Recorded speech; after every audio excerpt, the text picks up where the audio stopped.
I was standing in our kitchen at 6:45 in the morning, still in my robe, stirring a pot of oatmeal I didn't even want, when my husband walked in and said, "Hey, so I've been thinking about the Christmas party." That was how it started.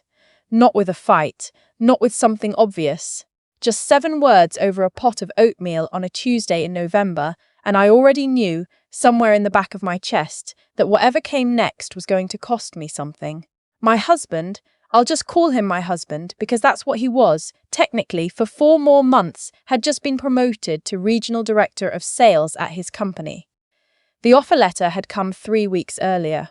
Base salary bump of $60,000 a year, plus a performance bonus structure that his HR manager had described, in his words, as life-changing. He'd said that at dinner.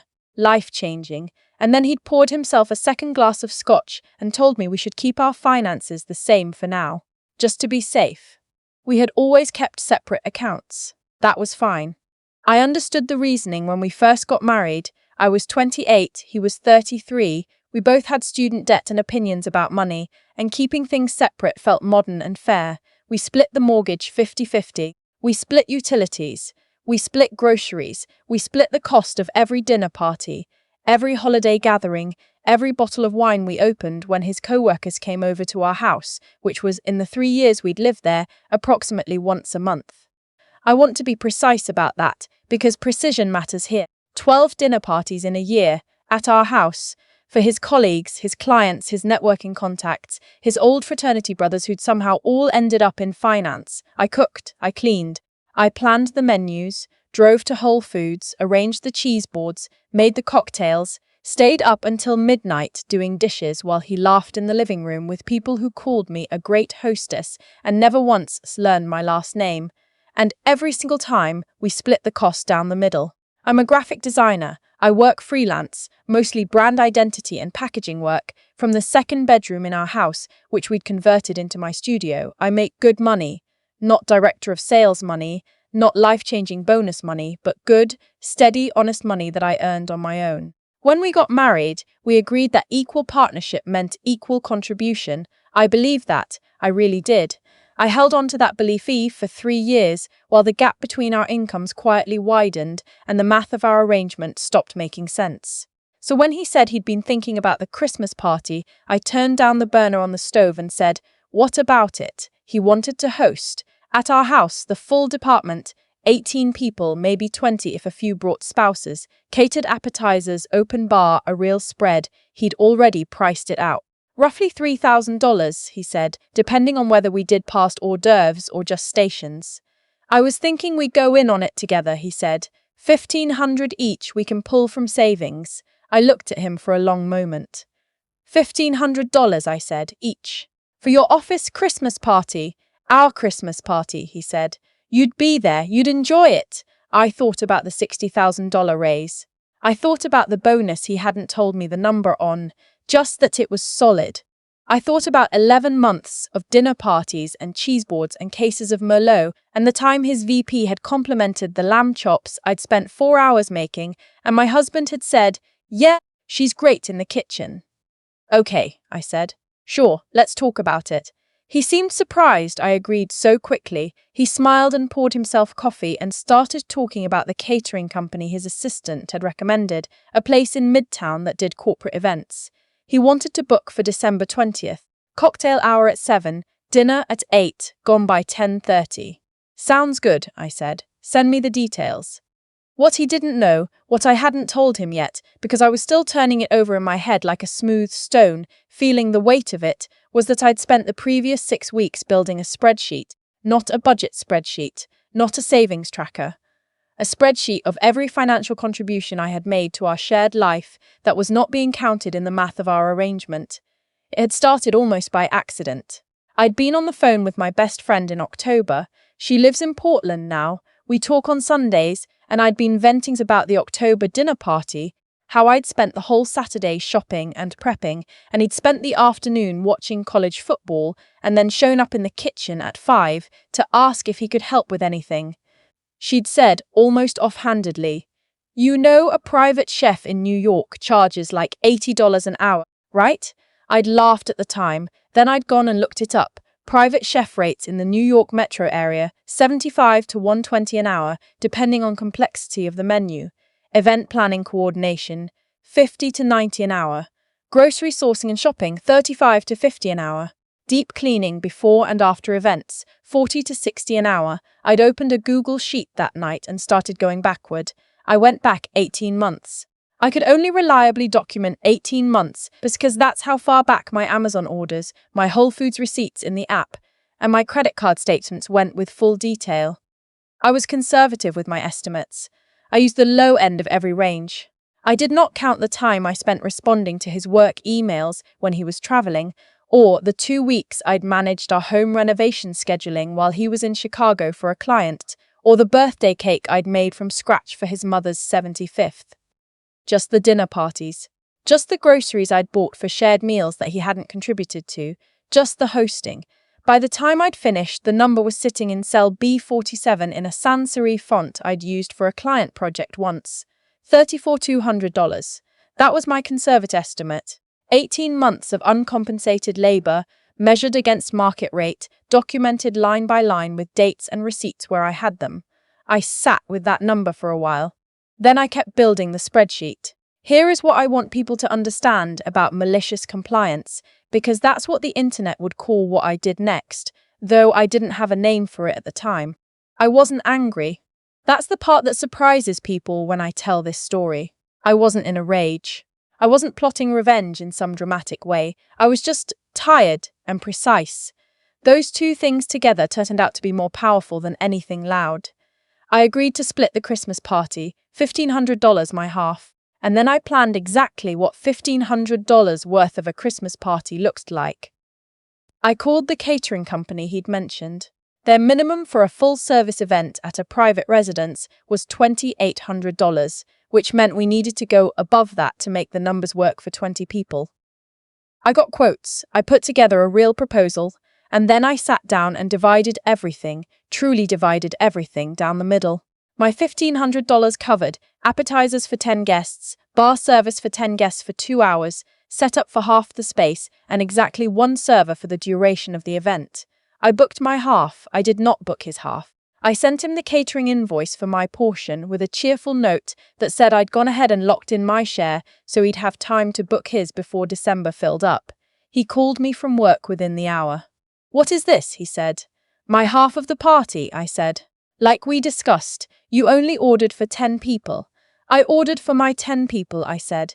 "You have 10 guests on your side, that's your 1,500. There was a pause. "That's not how this works. I thought 50-50 meant 50-50, I said. "That's what you've always said. Equal partnership." Another pause, longer this time. "I'll figure it out," he said, and hung up. I want to be clear about something. I did not do this to humiliate him. I did not invite people over to watch him scramble. I genuinely gave him 3 weeks to book his half of their catering. 3 weeks. I texted him the name of 2 other caterers in the city with good reviews and reasonable pricing. I was helpful, systematically documentally helpful. He did not book anything. He assumed I'd fold. That's the thing about patterns. They teach people what to expect. 3 years of dinner parties where I'd handled everything while we split the bill had taught him that I would show up, no matter what, with food on the table and a smile at the door. December 20th arrived. Guests started showing up at 7. His VP was there, the one who'd complimented the lamb chops. 2 senior account managers and their wives. A junior rep who'd just closed his first major deal and was clearly nervous in the way that young people are when they're trying to make an impression. His department admin, who I actually liked, a woman named Beverly. Wait, I can't use that name. His department admin, who I'll call his admin, and who was one of maybe 3 people at that company who ever bothered to ask me how my work was going. The appetizer stations I'd arranged were beautiful, I'll say that. One end of the living room, a charcuterie display, warm spinach artichoke dip, stuffed mushrooms, a shrimp cocktail tower that I was genuinely proud of. The bar was set up in the corner with a proper bartender I'd hired. Cheerful woman who made excellent old-fashioneds and remembered everyone's names by their second drink. The other end of the room was a table, a regular folding table covered with a white tablecloth that my husband had hastily set up the night before when he'd realized I was serious. There was a Costco veggie tray on it and 2 bags of kettle chips. I watched his VP pick up a chip, look around the room, and very carefully say nothing. The admin found me in the kitchen around 8 o'clock, where I was refilling the shrimp cocktail. "Everything on your end looks incredible," she said quietly. "Thank you," I said. My husband handled the other side. She looked at me for a moment with the specific expression of a woman who understands exactly what is happening and has chosen to say nothing more about it. Then she helped herself to a stuffed mushroom and told me she loved my kitchen. He came to find me at 9:15, after most of the guests had settled into conversations and the initial awkwardness of the chip situation had been absorbed into polite party chatter. "Can we talk?" he said. "Of course," I said. You made me look like an idiot." I set down the dish towel I was holding. "You asked me to split the cost of your office Christmas party," I said. "I split the cost of your office Christmas party. What part of that didn't you want?" "You know what I meant. I meant we'd handle it together like we always do." "Like we always do," I repeated. "Right. Where I handle everything and we split the bill." He was quiet. "I have something I want to show you," I said. I'd printed the spreadsheet. I'd been carrying it folded in the pocket of my blazer all evening, which is either dramatic or just practical depending on how you look at it. I handed it to him. He unfolded it. "Read the top line, read the column headers," looked up at me. "What is this?" 18 months of market rate calculations, I said. "For labor I provided to this household, for events that primarily benefited your professional relationships. That was not factored into our 50-50 arrangement." He stared at the final number for a long time. $34,000, he said. "That's the conservative estimate," I said. "I used the low end of market rates on everything." He put the paper down on the counter very carefully, the way you put something down when your hands aren't quite steady. "What do you want me to do with this?" he said. "Nothing tonight," I said. "Tonight I want you to go enjoy your party. But I think we need to have a real conversation about what equal partnership actually means. And I think we've been having the wrong conversation for 3 years." The party ended at 10:40. His VP shook my hand at the door and said the appetizers were excellent. The junior rep told me the shrimp cocktail was the best he'd ever had. His admin hugged me, which she'd never done before, and said quietly, "Take care of yourself." I thought about that hug for a long time afterward.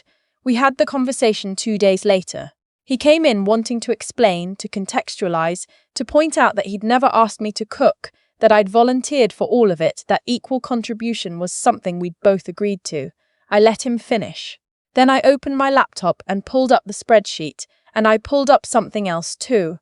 The thread of text messages going back 2 years, where he'd sent me grocery lists, menu suggestions, guest preferences, and on one occasion, a note that said, "Don't forget to make the crab dip." His VP specifically asked if you were making it again. He had documentation of asking, I had documentation of doing, and now I had documentation of what doing was worth. "I'm not asking you to pay me back," I said. "I'm telling you that the math of this marriage has never actually been 50-50, and I need that to change, or I need us to honestly talk about whether this is working." He said he needed time to think. He took 2 weeks. When he came back, he did not come back with a plan to rebalance things. He came back with a proposal to refinance the house and buy out my share so he could stay in it alone, which told me everything I needed to know about which direction he'd been thinking in. I called a family law attorney the following week, a woman who'd been recommended by a friend of my mother's, sharp and practical, with an office in Midtown and a reputation for not letting things drag out longer than necessary. She looked at the spreadsheet and said, "This is good. This is really good. It wasn't evidence of a legal debt." I want to be clear about that. My attorney was clear about that. What it was, she explained, was a narrative, a very detailed, very well-documented narrative about the nature of contributions in the marriage that could inform how a court thought about equitable distribution of assets. We'd bought the condo together 4 years ago. It had appreciated. There was also the question of my career. I had turned down a full-time creative director position at an agency 18 months into our marriage, because the hours would have made it impossible to maintain the household the way we'd been maintaining it, and the household maintenance had primarily benefited his career trajectory, not mine. That was harder to document, but not impossible. We settled out of court 8 months after the Christmas party. I don't share the specific number because that's part of the agreement, but I'll say this, it was substantially more than $1,500. On the day I signed the final paperwork, my attorney said something I think about often. She said, "The people who keep records always do better than the people who don't. Remember that." I think about the years I spent not keeping records, the dinners I cooked and the tables I set and the mornings I drove to the farmer's market before he was awake because I wanted the tomatoes to be good. I spent those years believing that love meant not counting, that generosity meant not tracking, that a good partner doesn't hand her husband an invoice. Maybe that's true in a healthy marriage. Maybe there are homes where the labor is so genuinely shared that no one needs to count because it evens out on its own. But I was not in one of those homes. I'm in a one-bedroom apartment now, in a neighborhood I chose entirely by myself. I have a studio set up in the second bedroom again, with good north-facing light and a desk I assembled alone on a Saturday afternoon while listening to a podcast about the history of labor organizing, which felt appropriate. My freelance work has expanded. I took on 2 new clients in the spring, and I'm in early conversations with a packaging company in Austin that could turn into something significant. My best friend came to visit in March. We made pasta from scratch on a Friday night, just the 2 of us, and opened a bottle of wine that cost exactly what I wanted to spend on a bottle of wine, which is a feeling I had forgotten. At some point in the evening, she looked around my kitchen and said, "You seem like yourself again." I didn't know what to say to that, so I didn't say anything. I just refilled her glass. Somewhere in a filing cabinet in my studio, there's a folder with a printed spreadsheet in it. I've thought about throwing it away. I probably will eventually. But not yet. Not until I'm sure I don't need to remember what it cost to forget my own worth and exactly what it looked like when I finally stopped.